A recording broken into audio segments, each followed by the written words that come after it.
இயேசுவின் திருப்பெயரில் இந்த காலை வேளையில் உங்கள் யாவருக்கும் கிருபையும் சமாதானமும் உண்டாயிருப்பதாக. ஆமென். காலை நேர இறை தியானத்தை ஆரம்பிக்கலாம். நமது ஆரம்பம் பிதா குமாரன் பரிசுத்தாவின் நாமத்தில் உள்ளது. ஆமென். ஜெபிப்போம். சர்வ வல்லமையும் மிகுந்த இரக்கமும் கிருபை நிறைந்த ஆண்டவரே, காலை வேளைக்காக நன்றி செலுத்துகிறோம். கடந்து போன இரவு முழுவதும் கிருபையாய் ஆண்டவரே எங்களை காத்து வழிநடத்தினீர். நன்றி சாமி. தொடர்ந்து இந்த நாளிலும் இறை வார்த்தை வழியாக எங்களோடு கூட பேசும். இந்த நாளின் இறை செய்தி, பாடல் வேலை, ஜெப வேலையை கர்த்தர் எங்களுக்கு ஆசீர்வதித்து குழுவை எடுத்து பயன்படுத்தும். இதை கேட்டு பயன்பெறுகிற எல்லா மக்களுக்கும் உம்முடைய இறை ஆசிரியர்களை தந்து வழிநடத்தும். நல்ல மெய்ப்பன் ஆகிய இயேசுவின் மூலம் ஜெபிக்கிற நல்ல பிதாவே, ஆமென். காலை வேளையில் கர்த்தரின் மெய்ப்பராய் இருக்கின்றார் தாழ்வடைய என்ற பாடலை சாரோடு இணைந்து நான் பாடுவோம்.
அவர் அன்பின் வழி வளர்ப்பார்.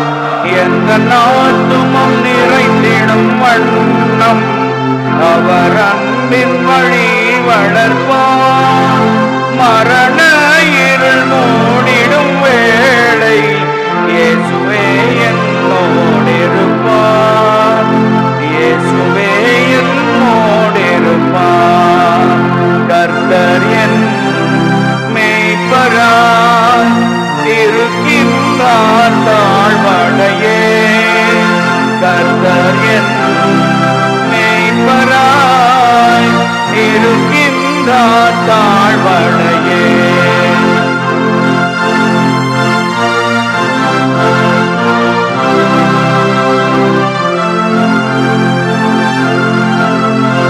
எந்தன் பகைவர்கள் கண்களின் முன்னே ஒரு பந்தியை ஏற்படுத்தி, எந்தன் பகைவர்கள் கண்களின் முன்னே ஒரு பந்தியை ஏற்படுத்தி, சுகதைலங்கள் கொண்டென்னை தேற்றி அபிஷேகம் செய்திடுவார். அபிஷேகம் செய்திடுவார். கர்த்தர் என் மெய்ப்பராய் இருக்கின்றார் தாழ்வடையே. கர்த்தர் என் மெய்ப்பராய்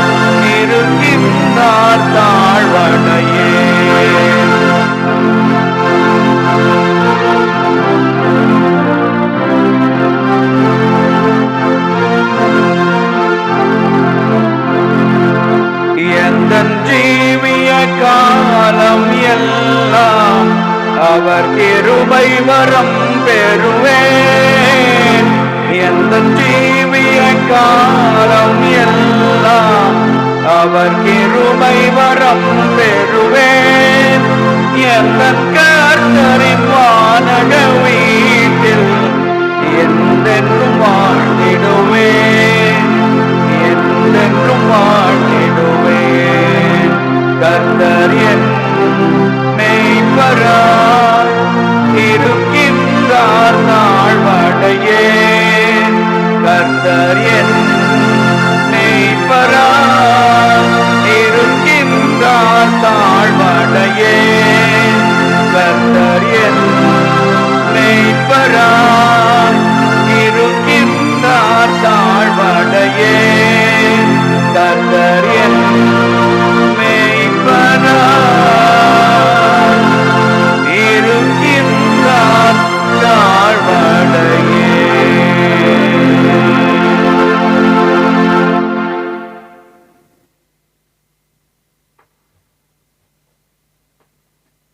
கிறிஸ்தேசுக்குள் மிகவும் அதிகமாய் நேசிக்கப்படுகின்ற அருமையான உடன் விசுவாசிகளே, மீண்டுமாக உங்கள் யாவரையும் உயிர்த்தெழுந்த ஆண்டவரும் இரட்சகரும் நம்முடைய மெய்ப்பெருமாய் இருக்கிற இயேசுவின் திருப்பெயரிலே அன்போடு வாழ்த்துகிறேன்.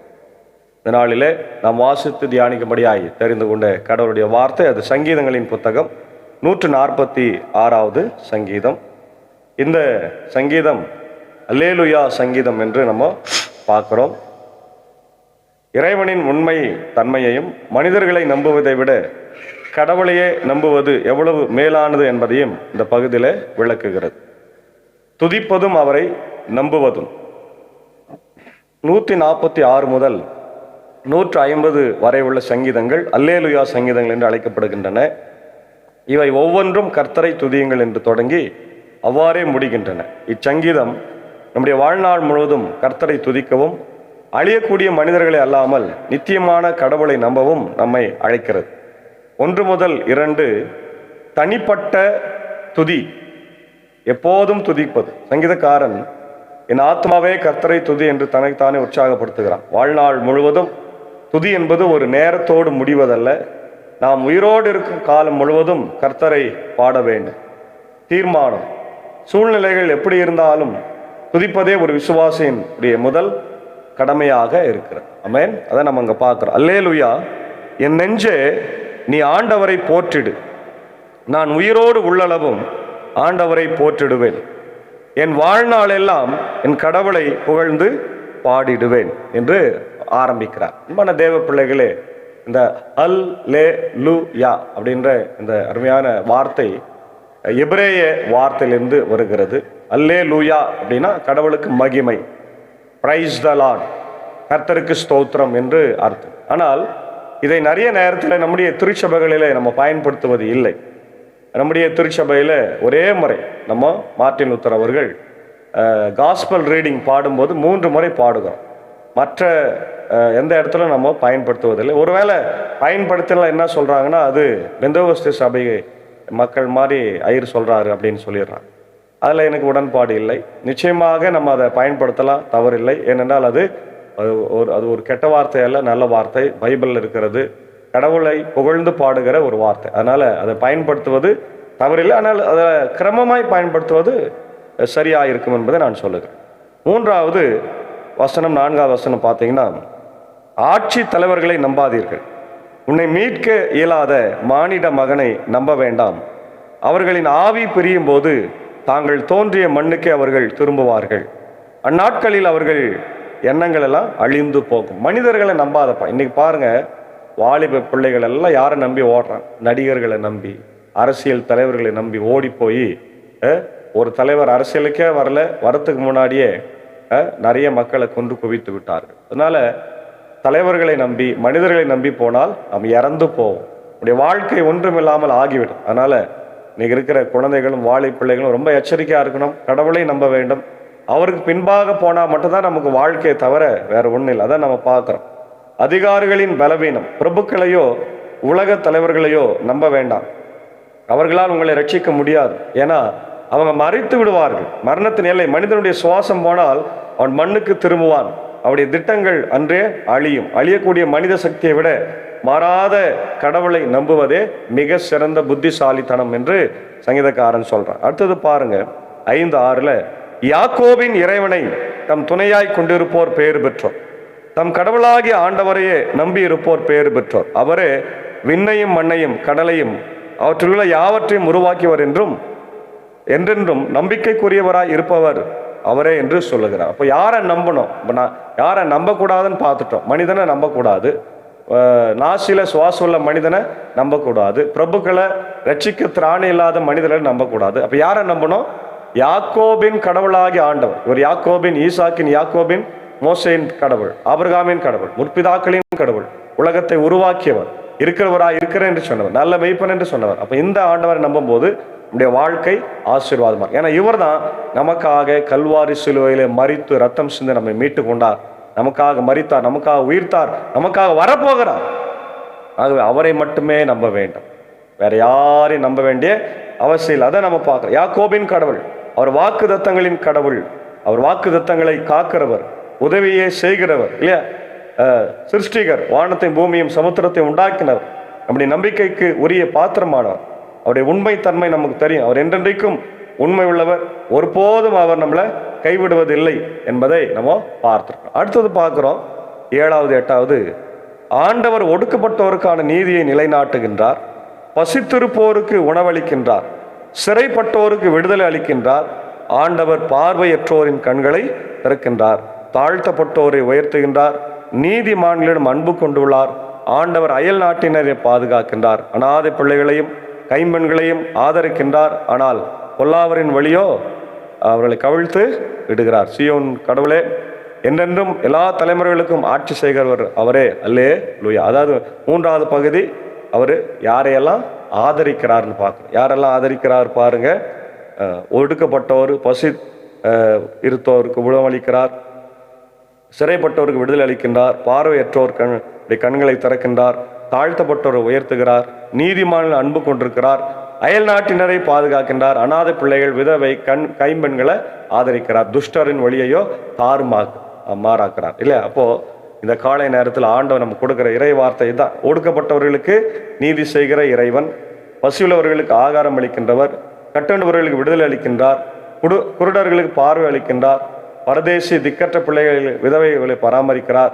நீதிமான் வெசஸ் துர்மார்க்கன், கர்த்தர் நீதிமானை நேசிக்கிறார், ஆனால் துன்மார்க்கரின் வழியை கவிழ்த்து போடுகிறார். அதான் நித்தியமான அரசாட்சி. சீயோனின் கடவுள் கர்த்தர் என்றென்றைக்கும் ராஜாவை அரசாளுகிறார். தலைமுறை தலைமுறையாவுடைய அதிகாரம் மாறாது. நமது நம்பிக்கை எதன் மேல் இருக்கிறது? மண்ணுக்கு திரும்பும் மனிதர்கள் மேலா அல்லது அகிலத்தை ஆளும் கடவுள் மேலா? இந்த சங்கீதத்தின்படி நம்முடைய முழு நம்பிக்கையும் கர்த்தர் மேல் வைத்து அவரை எக்காலத்திலும் அவரை துதிக்க நாம் அழைக்கப்படுகிறோம் இல்லையா. இன்னைக்கு வாலிப பிள்ளைங்க சினிமாவுக்கு சீக்கிரம் போகிறாங்க. வாலிப பிள்ளைங்க தன்னுடைய நண்பர்களோடு அரட்டை அடிக்கிறதுக்கு தின மேலே செவுத்து மேலே உக்காந்துக்கிறாங்க. ரொம்ப நேரம் டைம் செலவு பண்ணுறாங்க. ஆலயத்துக்கு வாங்கப்பா, சீக்கிரமாக வாங்க, வந்து அவரை பாடுங்க, துதிங்க, வசனத்தை வாசிங்கன்னா யாரும் செய்ய மாட்டேன்றான். இது எவ்வளவு பரிதாபத்துக்குரிய விஷயம் என்பதை இன்றைக்கி இருக்கிற தலைமுறையை நம்ம பார்க்கணும். அதனால் இன்றைக்கி இருக்கிற குடும்பத்தின் மக்கள், சபையார், பொறுப்பாளர்கள், ஆயர்கள் எல்லாரும் இந்த பிள்ளைகளை திருத்தி ஆண்டவரை துதிக்கும்படியாக அழைக்கணும். அதான் நம்ம பார்க்குறோம். கர்த்தரை துதிக்கணும், மனிதர்களை நம்பக்கூடாது, கடவுளை துணையாக கொள்ளணும், கர்த்தரை அவரே நம்ம அண்டி கொண்டு நன்மை செய்கிற பிள்ளைகளாக நம்ம வாழணும். சில ரெஃபரன்ஸை நம்ம பார்க்குறோம். சங்கீதம் 118 8-9 மானிடரை நம்புவதை விட ஆண்டவரிடம் அடைக்கலம் புகுவதே நலம், உயர்குடி மக்களை நம்புவதை விட ஆண்டவரிடம் அடைக்கலம் புகுவதே நலம். எரேமியா 17:5 ஆண்டவர் கூறுவது இதுவே, மானிடர் மீது நம்பிக்கை வைத்து வெறும் மனித வலுவை நம்பி ஆண்டவரிடமிருந்து தன் உள்ளத்தை விலக்கிக் கொள்கிறவர் சபிக்கப்பட்டவர். ஏசாயா 2:22 பார்க்குறோம், மூச்சு விடக்கூட திறமையற்ற மனிதன் நம்புவதை விட்டுவிடுங்கள், அவனை ஒரு பொருட்டாக மதிக்கலாமா இல்லையா. படைப்பின் கடவுளை ஒருவரை மட்டும் பற்றி பிடித்துக் கொள்ளுங்கள். சங்கீதம் 121:2 பார்க்குறோம், விண்ணையும் மண்ணையும் படைத்த ஆண்டவரிடமிருந்தே எனக்கு உதவி வரும் என்று சொல்லுகிறார். சங்கீதம் அப்போஸ்தலர் 14:15 பார்க்குறோம், வானத்தையும் மண்ணையும் கடலையும் அவற்றுள்ள அனைத்தையும் படைத்த வாழும் கடவுள் பால் நீங்கள் திரும்ப வேண்டும். வெளிப்படுத்தல் 10:6 மண்ணையும் விண்ணையும் கடலையும் அவற்றுள்ள அனைத்தையும் படைத்து என்னென்று வாழுகின்ற ஆண்டவர் மீது நீங்க சந்தோஷமா இருங்க. அதே போல சங்கீதம் 103:6 பார்க்குறோம், ஆண்டவர் ஒடுக்கப்பட்டோர் அனைவருக்கும் நீதியையும் நேர்மையையும் வழங்குகிறார். மத்தேயு 11:5 பார்வையற்றோர் பார்வை பெறுகின்றார்கள், கால் ஊனமுற்றோர் நடக்கின்றார்கள், ஏழைகளுக்கு நற்செய்தி அறிவிக்கப்படுகிறது. அதை லூக்கா 4:18 பார்க்கிறோம். ஆண்டவருடைய ஆவி என்மேல் உள்ளது, சிறைப்பட்டோர் விடுதலை பெறவும், பார்வையற்றோர் பார்வை பெறவும், ஒடுக்கப்பட்டோரை விடுதலை செய்யவும் அவரை அனுப்பியுள்ளார் என்று நம்ம பார்க்கிறோம். அதே போல யாத்திராகமம் 15:18 ஆண்டவர் என்றென்றும் அரசாளுகிறார் என்று பார்க்கிறோம். வெளிப்படுத்தல் 11:15 அவர் உலகின் அரசு, நம்ம ஆண்டவருடைய அரசு, மேசியாவுடைய அரசு, அவரே ஆட்சி செய்கிறவர். இந்த வசனங்கள் எல்லாம் நம்முடைய வாழ்க்கையில கிரியை செய்ய வேண்டும். அன்பான தேவ பிள்ளைகளே, ஆண்டவரை துதிப்பது என்பது நம்முடைய மிக மிக பெரிய கடமை. ஆண்டவர் எதுக்காக நம்மளை படைத்தான்? படைப்பெல்லாம் மனுவுக்காக, மனுவை படைத்தான் தன்னை வணங்க. இந்த உலகத்துல ஆண்டவர் தேவ தூதர்களை படைத்ததுனால விசனப்பட்டான். ஏன்னா அவங்க ஆண்டவர் விட்டு விலகி போய் விட்டார்கள். ஆனால் மனிதர்களாக நம்மை அவர் படைத்ததன் நோக்கம் அவருக்கு நாம் சேவை செய்ய வேண்டும், அவரை துதிக்க வேண்டும். சங்கீதக்காரன் சொல்ற, கர்த்தரை நான் எக்காலத்திலும் அவர் ஸ்தோத்திரிப்பேன், அவர் துதி எப்போது என் வாயில் இருக்கும். அவர் துதிப்பதற்கு நேரம் காலமே இல்லை. இன்றைக்கும் பரலோகத்துல ஆண்டவருடைய பிள்ளைகள் ஓயாமல் அவரை துதித்து கொண்டே இருக்கிறார்கள். எனவே நாமும் கூட ஆண்டவரை துதிப்போம். இல்லை, வேதம் சொல்லுகிறது, துதி எடுத்தால் சாத்தான் ஓடுவான். இல்லையா? பவுலும் சீலாவும் சிறையில் துதித்தார்கள். ஆரம்ப கால திருச்சபையில ஜபத்திற்கும் பாடலுக்கும், அதாவது துதிப்பதற்குமே நேரம் அதிகமாய் செலவிடப்பட்டது. அதனால ஆரம்ப கால திருச்சபை மிக அதிகமாய் ஆசீர்வாதமா இருக்கு. ஆனா இன்றைக்கு நம்முடைய சபைகள்ல பாடுவது குறைவு, பாடுவதற்கு பிராக்டிஸ் பண்றதுக்கு நேரம் எடுத்துக்கிறது குறைவு, யாரும் சீக்கிரமா வர்றதில்ல, பெயருக்கு வர்றதில்ல, இல்லையா? ஐயர் சொன்னா கூட வர்றதில்ல. இதுதான் இன்றைக்கு திருச்சபையோட நிலைமை. இவையெல்லாம் மாறி ஆன்மீகத்துல எப்போ நம்ம இன்னும் அதிகமாய் ஆண்டவரோடு சேர்ந்து வாழுகிறோமோ அப்பொழுது மட்டுமே நமக்கு மிகப்பெரிய ஆசீர்வாதம் வரும் என்பதில் எந்த சந்தேகமில்லை. நம்முடைய பிள்ளைகளுக்கு இந்த கோடை விடுமுறை நாட்களிலே இசை பயிற்சியையும் நம்ம ஆன்மீக பயிற்சியும் கொடுத்து ஆண்டவரிடத்தில் அவர்கள் சேர்க்க கர்த்தர் இந்த வசனத்தினாலே நமக்கு உதவி செய்வாராக. ஆமேன். கர்த்தரை நோக்கி ஜபிப்போம். சர்வ வல்லமையும் மிகுந்த இரக்கமும் கிருபை நிறைந்த நல்லாண்டவரே, இந்த காலை வேலைக்காக நன்றி செலுத்துகிறோம். கர்த்தர் கொடுத்த இந்த நாளுக்காக நன்றி. இந்த நாளின் எல்லா பணிகளையும் பயணங்களையும் ஆசீர்வதியும். விசேஷமாக ஒரு துக்க செய்திக்காக நான் ஜபிக்கிறோம். என்னுடைய காலம் சென்ற ஆண்டவரே, மூனையரோடு இணைந்து பணியாற்றி வேலூர் கிறிஸ்தலுத்திரன் திருச்சபையில் ஏறக்குறைய 22 வருடங்கள் பணியாற்றி அந்த சபையை நிலைநிறுத்தியவர் அருள் திரு ஆண்டவரே அறிவர் டாக்டர் சகாய்தாஸ் ஐயா அவர்கள் ஆண்டவரே கர்த்தருக்குள் நேற்று நித்திரை அடைந்திருக்கிறார்கள். அவர்கள் யூடிசியினுடைய ஆண்டவர் வைஸ் பிரின்சிபலாக பணியாற்றியவர், பேராசிரியர் இருந்தவர். தற்பொழுது கண்கடிய இறையல் கல்லூரியில் கெஸ்ட் ஆண்டவரே பேராசிரியராக இருந்து ஆண்டவரை மாணவர்களை வழிநடத்தியவர். நேற்று தினத்தில் திடீரென்று ஆண்டவரே மரித்து விட்டார். உம்முடைய அழைப்பை அவர் ஆண்டவரே ஏற்றுக்கொண்டிருக்கிறார். நன்றி செலுத்துகிறோம். இந்த நேரத்தில் அவர் இழந்திருக்கிற அவருடைய அன்பு மனைவி உஷா ஆண்டவரே சகாய்தாஸ் ஐரம்மாவுக்காக, உடைய மகன் பெனில் சகாய்தாஸ் தம்பிக்காக ஜபிக்கிறோம். உலகம் தர முடியாத ஒரு ஆறுதலை, சமாதானம், ஒரு பெரிய இழப்பு ஆண்டவரே, திடீரென்று ஏற்பட்ட இழப்பு, எதிர்பார்க்காத ஒரு இழப்பு. ஆகவே குடும்பத்திற்கு ஆறுதலை, சமாதானத்தை தாரும். இந்த வேர்ட் ஆஃப் காட் மினிஸ்ட்ரி சார்பாக நாங்களும் இந்த நேரத்தில் ஆழ்ந்த இரங்கலை ஆண்டவரே நாங்கள் தெரிவித்துக் கொள்கிறோம். தொடர்ந்து ஆண்டவரே முடிந்தாலும் எல்லாரும் கலந்து கொண்டு ஐரம்மாவை ஆற்றுப்படுத்த கர்த்தர் கிருபை தார். நேரத்தில் இந்த ஊழியத்தில் இருக்கிற ஆண்டவரே என்னுடைய அன்பர் சாரையும் ஏஞ்சக்காவையும் அன்பான பிள்ளைகள் பார்த்தால் மரியாதையும் சாக்கு சார் டீச்சர் அடியனையும் அடியன் பணியாற்றுகிற பாவனப்பள்ளி போதவட்டத்தையும் ஆசீர்வதியும். பாவனப்பள்ளி திருச்சபை கட்டுமான பணிகள் ஆண்டவரே ஒன்றுமே ஆரம்பிக்கல, பணம் இல்லை ஆண்டவரே, நீர் இதை பார்க்கிறவங்க கேட்குறவங்க கொடுத்து தாங்க முடியாது ஜபிக்கும். தொடர்ந்து நாளை பிறந்த நாளை திரும்ப நாளை காண்களை ஆசீர்வதியும். ஆண்டவரே இந்திய தேசத்திற்காக எங்களுடைய ஐஎல்சிக்காக நான் ஜபிக்கின்றோம். காத்தவர்களை வழிநடத்தும். தொடர்ந்து ஆண்டவரே இந்த நாளின் எல்லா பணிகளும் பயணங்களும் எங்களுக்கு ஆசீர்வாதமாக இருக்கட்டும். அடியன் ஆண்டவரே இந்த ஊழியத்தை நாங்கள் எல்லாரும் சேர்ந்து ஆண்டவர் தொடர்ந்து எப்பொழுதும் செய்யவும், அநேக மக்களுக்கு இது ஆசீர்வாதமாக இருக்கவும் கர்த்தர் கிருபை தாரும். இதை பார்த்து கேட்டு பயன்பெறுகிற எல்லா மக்களுக்கும் உங்களுடைய இறை ஆசிரியர்களை தந்து வழி நடத்தும். இறை மைந்தன் இயேசுவின் மூலம் ஜபிக்கிறோம் நல்ல பிதாவே, ஆமென். எல்லா வல்ல தந்தை, மகன், தூய ஆவியின் ஆசைகள் இந்த நாளிலே நம் அனைவரோடு கூட இருப்பதாக. ஆமென். God bless you.